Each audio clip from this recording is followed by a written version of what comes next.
Praise the lord. ప్రియులారా, అందరూ బాగున్నారా?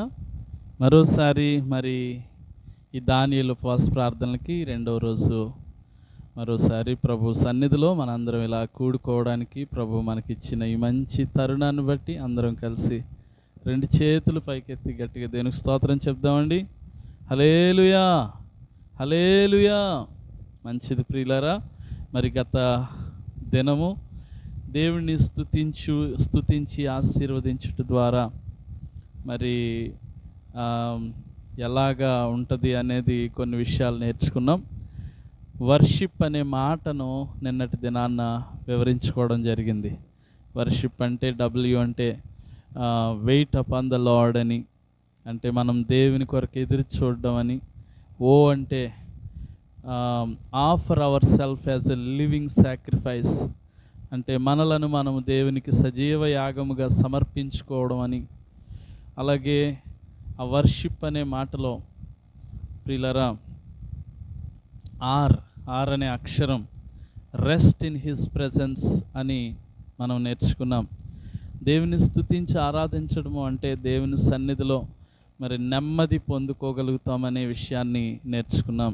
అలాగే తర్వాత ఎస్ అంటే సింగ్ అంటు ద లార్డ్, మరి దేవుని పాటలు పాడి స్తుతిస్తున్నామని మనం నేర్చుకున్నాం. అలాగే తర్వాత హెచ్ అనే అక్షరాన్ని ఏం సూచిస్తుందంటే humble our self before God. దేవుని స్తుతించి ఆరాధించటం ద్వారా మరి ఆయన ఎదుట మనము లొంగిపోతాం లేక విధేయులుగా ఉంటామని నేర్చుకున్నాం. తర్వాత అంటే ఇంటిమెసీ విత్ గాడ్. దేవుణ్ణి స్తుతించి ఆరాధించడం ద్వారా దేవునికి మనం దగ్గర అయిపోతాం, ఏకమైపోతాం, మిళితమైపోతాం అని నేర్చుకోవడం జరిగింది. లాస్ట్ అక్షరం పి అంటే ప్లీజింగ్ గాడ్. దేవుణ్ణి స్తుతించి ఆరాధించడం అంటే దేవుణ్ణి ఆనందింప చేయడం, సంతోష పెట్టడం. కాబట్టి ఈరోజు ప్రియ దేవుని బిడ్డలారా, మరి రెండో రోజు మనందరం కూడుకున్నాం. అలాగే ఇప్పటి వరకు చాలా చక్కగా దేవుణ్ణి స్తుతించి ఆరాధన చేసాం. మోకాళ్ళ మీద అందరూ కూడా మరి దేవుణ్ణి ఎంతగానో స్తుతించారు. దేవుడు మిమ్మలను దీవించబోతా ఉన్నాడు. కారణం ఏంటంటే మరి బొంగమూరు దేవదాసయ్య గారు ఒక మాట చెప్పారంట, మోకాళ్ళ కింద మహిమ ఉందని చెప్పారంట. హల్లెలూయా. మరి ఎంతో గొప్ప దైవజనులు, అభిషక్తులు, మరి ఎంతో అనుభవం కలిగిన దైవజనులు వారు చెప్పిన మాట ఏంటంటే మోకాళ్ళ క్రింద మహిమ దాగి ఉంది అని చెప్పారు. ప్రియ దేవుని బిడ్డలారా, మోకాళ్ళ మీద దేవుణ్ణి ఆరాధించడం మనందరికీ చాలా ఆశీర్వాదం. ఇక మీదట మనం మహిమను చూడబోతున్నామని చెప్పగలను. అందరు గట్టిగా ఆమేన్ చెప్పండి. హల్లెలూయా. ప్రియ సోదరులారా, ఈరోజు మరొక విషయాన్ని, దేవుని స్తుతించి ఆరాధించడం ద్వారా కలిగే ఆశీర్వాదాలు ఈరోజు మరొక 1-2 విషయాలు క్లుప్తంగా సమయానుకూలంగా మనం నేర్చుకుందాం. యెషయా గ్రంథం ప్రియులారా, మరి బైబిల్ గ్రంథం ఉన్న వాళ్ళందరూ కూడా తీసి చదవండి. యెషయా గ్రంథం 11వ అధ్యాయం 12వ వచనం. యెషయా గ్రంథం 11వ అధ్యాయం 12వ వచనం చదవండి. జనములను పిలుచుటకు ఆయన ఒక ధ్వజము నిలవబెట్టెను, భ్రష్టులైపోయిన ఇశ్రాయేలీలను పోగు చేయును. భూమి యొక్క 4 దిగంతముల నుండి చెదరిపోయిన యోధా వారిని సమకూర్చెను. హల్లెలూయా. ఇక్కడ చదవబడిన వచనంలో వాక్య భాగంలో మనం చూసినట్లయితే యోధా వారిని గూర్చి దేవుడు చెప్తా ఉన్నాడు. యోధా అంటే అర్థం స్తుతి. యోధా అంటే అర్థం ఏంటమ్మా? దేవుణ్ణి స్తుతించుట. హల్లెలూయా. అంటే దేవుణ్ణి స్తుతించి ఆరాధించే వారందరినీ దేవుడు ఏమని పిలుస్తాడంటే యోధావారు అని పిలుస్తాడు. మనందరం యోధా గోత్రానికి చెందిన వారం ప్రియులారా. కాబట్టి యోధా వారికి లేక దేవుణ్ణి స్తుతించే వారికి, ఆరాధించే వారికి దేవుడిచ్చే ఆశీర్వాదాలు ఈ వాక్య భాగంలో మనకు కనబడతా ఉన్నాయి. దేవుడు అంటున్నాడు, ఇదిగో యోధా వారిని నేను భూమి యొక్క 4 దిగంతముల నుండి 4 కొనల నుండి నేను వారిని సమకూరుస్తాను అంటున్నాడు. హల్లెలూయా. అంటే ప్రియ దేవుని బిడ్డలారా, మరి దేవుణ్ణి స్తుతించే వారిని దేవుడు సమకూరుస్తాడు. హల్లెలూయా. ఒకవేళ మరి ప్రియులారా, మన జీవితంలో మనం గమనించినట్లయితే, మనం ఏదైనా పోగొట్టుకుంటే, ఏదైనా కోల్పోయినట్లయితే దేవుడు దానిని తిరిగి సమకూరుస్తాడు. ప్రియ సోదరి సోదరులారా, ఇశ్రాయేలీలు మరి వారు పంటను కోల్పోయారు. పంటను కోల్పోయినప్పుడు వారు ప్రభువుకు మొర్రపెట్టినప్పుడు వారు కోల్పోయిన పంటను మరి ప్రియులారా 7 అంతలుగా తిరిగి సమకూర్చాడు. అలాగే మరి దేవుణ్ణి స్తుతించుట ద్వారా మన జీవితంలో కూడా మనం ఏమైతే పోగొట్టుకున్నామో, మనం ఏమైతే కోల్పోయామో, ఏమైతే మరి జార విడుచుకున్నామో అట్లాంటి వాటన్నిటినీ తిరిగి సమకూర్చగలిగే దేవుడు. ఎవరికి దేవుడు తిరిగి సమకూరుస్తాడు అంటే, ఖచ్చితంగా ఆయన్ని స్తుతించి ఆరాధించి ఘనపరిచే వారికి దేవుడు తప్పకుండా మరి ప్రియులారా సమకూరుస్తాడు. దేవునికి స్తోత్రం చెప్దాం. హల్లెలూయా. ప్రియ సోదరి సోదరులారా, మరి ఈ దినాల్లో అనేకులు మరి చాలా విషయాలు కోల్పోయిన వారిగా ఉన్నారు, పోగొట్టుకున్న వారిగా ఉన్నారు. చాలామంది ఆరోగ్యాలు పోగొట్టుకున్న వారిగా ఉన్నారు, ఆర్థిక ఆశీర్వాదాలు పోగొట్టుకున్నారు. చాలామంది ఆత్మీయంగా ఆశీర్వాదాలు పోగొట్టుకున్నారు. ఒకప్పుడు ఎంతో చక్కగా ప్రార్థించేవారు, ఒకప్పుడు ఎంతో భక్తిగా ఉండేవారు, ఒకప్పుడు ఎంతో ఆత్మచేత నింపబడి శక్తి చేత నడిపించబడిన వారిగా ఉన్నారు. ఒకప్పుడు ఎంతో వరాలతో వాడబడిన బిడ్డలుగా ఉన్నారు. కానీ ఇప్పుడు చూస్తే చల్లారిపోయి, దిగజారిపోయి, మరి ఆరిపోయిన స్థితిలో ఉన్నారు. ఇదిగో ప్రియమైన దేవుని బిడ్డ, నువ్వు మరలా దేవుణ్ణి స్తుతించి ఆరాధించడం ప్రారంభిస్తే, దేవుణ్ణి కొనియాడడం ప్రారంభిస్తే, దేవుని సన్నిధిలో ఆయన్ని ఘనపరచడం ప్రారంభిస్తే, ఇదిగో నువ్వు కోల్పోయిన దాన్ని, పోగొట్టుకున్న దాన్ని తిరిగి సమకూర్చగలిగిన దేవుడు మన మధ్యలో ఉన్నాడు. గట్టిగా చప్పట్లు కూడా దేవునికి స్తోత్రం చెప్దామండి. హల్లెలూయా. ప్రియ సోదరి సోదరులారా, యోధా వారికి దేవుడు తిరిగి సమకూరుస్తానని వాగ్దానం చేస్తున్నాడు. చెదిరిపోయిన యూదులందరినీ దేవుడు సమకూర్చే దేవుడై ఉన్నాడు. యూదులు ఏదైతే పోగొట్టుకున్నారో, లేక దేవుణ్ణి స్తుతించేవారు ఏదైనా కోల్పోయినట్లయితే, పోగొట్టుకున్నట్లయితే, వారు తిరిగి దేవుణ్ణి స్తుతించడం ప్రారంభిస్తే, ప్రియ దేవుని బిడ్డలారా, తప్పకుండా దేవుడు మరి వారి జీవితంలో ఏది పోగొట్టుకున్నా, ఏది కోల్పోయినా, అది భక్తిపరమైనది కావచ్చు, లేక లోక సంబంధమైన ఆశీర్వాదాలు కావచ్చు, what ever it may be, దేవుడు తిరిగి సమకూర్చగల శక్తిమంతుడై ఉన్నాడు. తప్పక ఈ కూటాల్లో నువ్వు తిరిగి దాన్ని పొందుకోబోతున్నావు. ఆమేన్ చెప్పండి. హల్లెలూయా. రెండవదిగా మరి ప్రియులారా, 13వ వచనం చూడండి. యెషయా గ్రంథం 11వ అధ్యాయం 13వ వచనాన్ని మనం చూద్దాం. యెషయా గ్రంథం 11వ అధ్యాయం 13వ వచనం.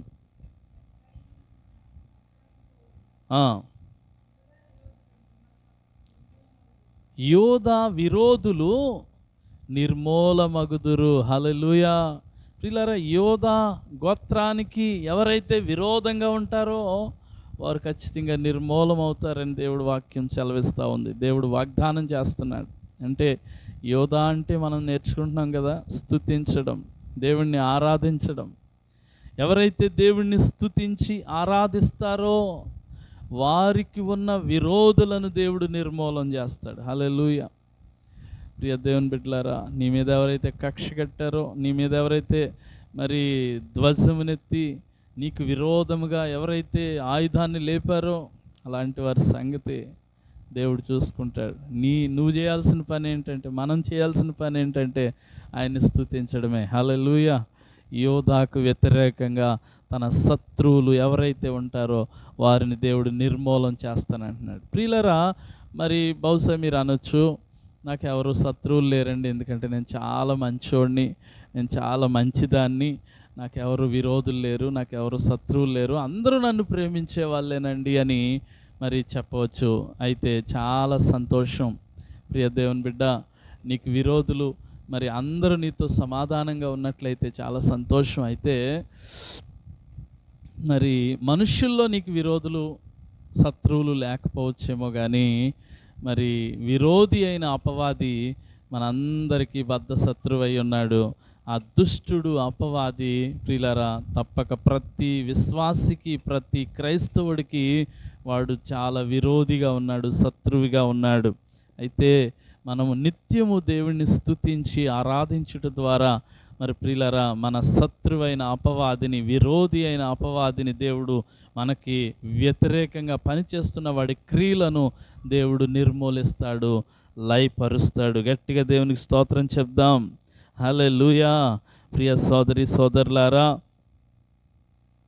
మరి మనుషుల్లో ఒకవేళ విరోధులు ఉన్నట్లయితే దేవుడు వారిని మారుస్తాడండి. మన స్తుతుల ద్వారా మనం దేవుని స్తుతించి ఆరాధించుట ద్వారా మన విరోధులను దేవుడు, మన శత్రువులను మిత్రులుగా మారుస్తాడు. అయితే అపవాది అయిన, విరోధి అయిన అపవాదిని దేవుడు మనకి విరోధంగా లేస్తూ వాడి ఆయుధాలను దేవుడు నిర్మూలన చేస్తాడు. వాడు శక్తి సామర్థ్యాన్ని, మనకు విరోధంగా పనిచేస్తున్న వాడి శక్తి సామర్థ్యాన్ని, మనకి విరోధంగా పనిచేస్తున్న వాడి శక్తి సామర్థ్యాన్ని లయపరుస్తాడు. దేవునికి స్తోత్రం చెప్దాం.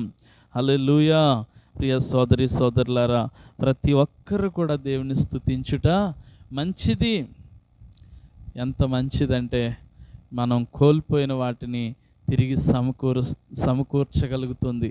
దేవుని స్తుతించి ఆరాధించుట ద్వారా కోల్పోయిన వాటిని దేవుడు తిరిగి సమకూరుస్తాడు. రెండవది, మన శత్రువులను, మన విరోధులను మరి ప్రియులారా ఆయన నిర్మూలన చేస్తానని వాగ్దానం చేస్తూ ఉన్నాడు. తర్వాత మూడవదిగా 14వ వచనం చదువుదాం. యెషయా గ్రంథం 11వ అధ్యాయం 14వ వచనం.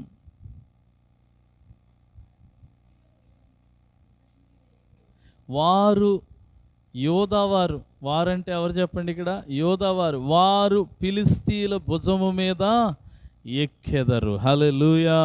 ప్రియ సోదరి సోదరులారా, మరి ఫిలిష్తీయులు ఎవరికి, ఫిలిష్తీయులు లేక ఫిలిష్తీయుడు ఎవరికి పోలికగా ఉన్నారు అంటే మరి సాతానికి పోలికగా ఉన్నారు. ప్రియ దేవుని బిడ్డలారా, మరి గమనించినట్లయితే ఇక్కడ ఎవరైతే దేవుణ్ణి స్తుతించి మహిమపరుస్తారో, స్తుతించి ఘనపరుస్తారో అలాంటి వారి జీవితంలో దేవుడు చేసే గొప్ప కార్యం ఏంటంటే ప్రియులారా, వారు ఫిలిష్తీయులు భుజం మీద ఎక్కి కూర్చుంటారు. ఇక్కడ ఫిలిష్తీయులు లేక ఫిలిష్తీయుడు సాతానుకి పోలికగా ఉన్నాడు. ఎవరైతే దేవుణ్ణి స్తుతిస్తారో, ఆరాధిస్తారో వారు సాతాను మీద ఎక్కి కూర్చునేటట్లు దేవుడు చేస్తాడు. సాతాను భుజం మీద ఎక్కేటట్లు చేస్తాడంటండి. హల్లెలూయా. ఈ రోజున మరి పరిస్థితులు చూస్తుంటే, గమనిస్తుంటే చాలామంది మీద దుష్టుడు ఎక్కి కూర్చుంటున్నాడు. సాతానుగాడు మరి ప్రియులారా మనుషుల యొక్క భుజాల మీద, నెత్తి మీద కూర్చుని తొక్కేస్తున్నాడు. భుజాల మీద కూర్చుని వాడు అణిచివేస్తూ ఉన్నాడు. సాతానుగాడు మనుషుల మీద, క్రైస్తవుల మీద లేక దేవుని బిడ్డల మీద ఎక్కి తొక్కుతున్నాడు.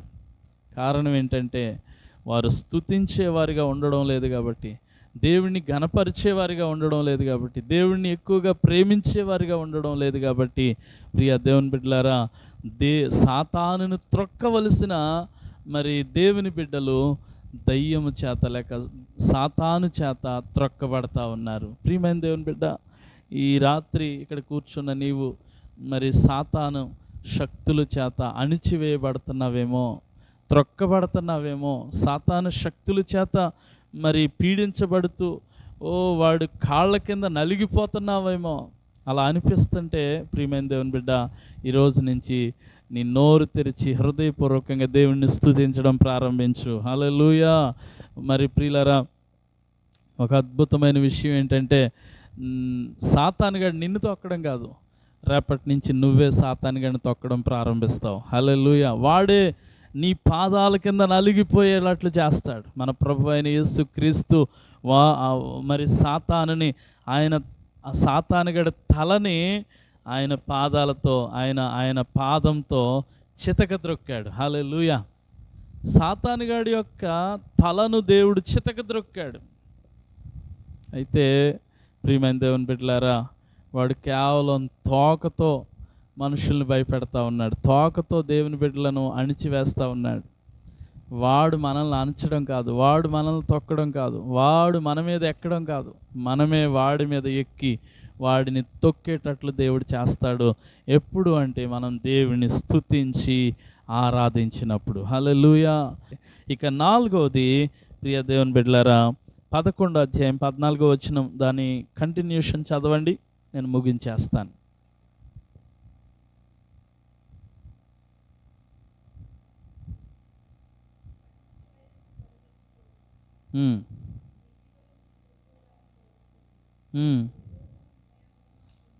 ఏదోమును మోయాబును ఆక్రమించుకొందురు. హల్లెలూయా. యోదావారంట ఏదోమీయులను మోయాబీలను ఆక్రమించుకుంటారంట అండి. హల్లెలూయా. ఈ ఏదోమీయులు మోయాబీలు ప్రియ దేవుని బిడ్డలారా శరీర సంబంధమైన కార్యాలకు పోలికగా ఉన్నారండి.